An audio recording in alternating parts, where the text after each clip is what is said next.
क्या आपने कभी सोचा है कुछ देश अमीर क्यों हैं और कुछ अब तक गरीब क्यों? क्या यह उनकी उम्र की वजह से है, उनके संसाधनों की वजह से, उनके लोगों की वजह से? आइए सच्चाई को उजागर करें।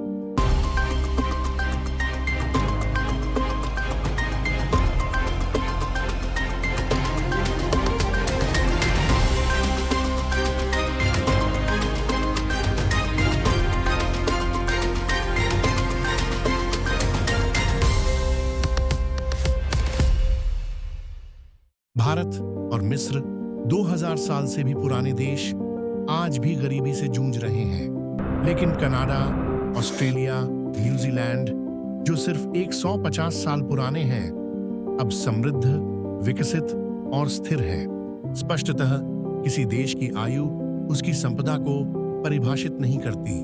जापान में खेती के लिए लगभग कोई जमीन नहीं है, फिर भी यह दुनिया की 5 सबसे बड़ी अर्थव्यवस्थाओं में से एक है। स्विट्जरलैंड में कोको नहीं उगाया जाता, फिर भी यह दुनिया की सबसे अच्छी चॉकलेट बनाता है।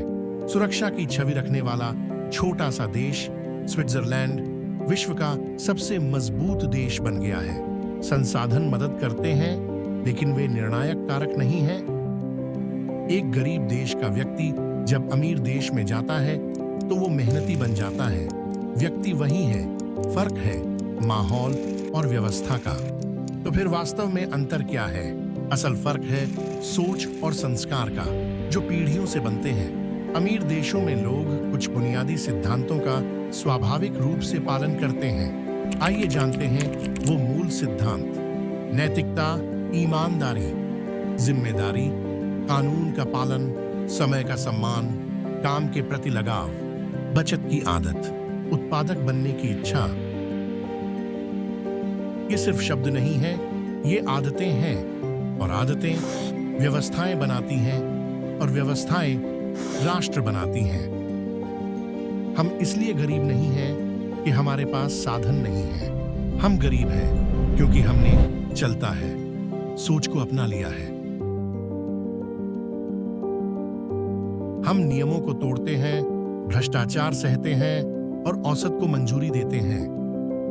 हम दूसरों के लिए चिंतित नहीं हैं, बल्कि हम केवल अपनी भलाई के बारे में सोचते हैं। जबकि विश्व के अन्य भागों में लोग दूसरों की भलाई के बजाय उनके प्रति अधिक विचारशील हैं। यह बड़ा अंतर है। यह रेल की पटरी की तरह है जिसमें 2 समानांतर लाइनें हैं जो कभी नहीं मिलेंगी। अगर हमें बदलाव चाहिए तो पहले हमें खुद को बदलना होगा। देश नहीं बदलेगा जब तक उसकी सोच नहीं बदलेगी। सोच एक ऐसी ताकत है जो देश को बना भी सकती है और बिगाड़ भी। सोच बदलिए, देश बदलेगा।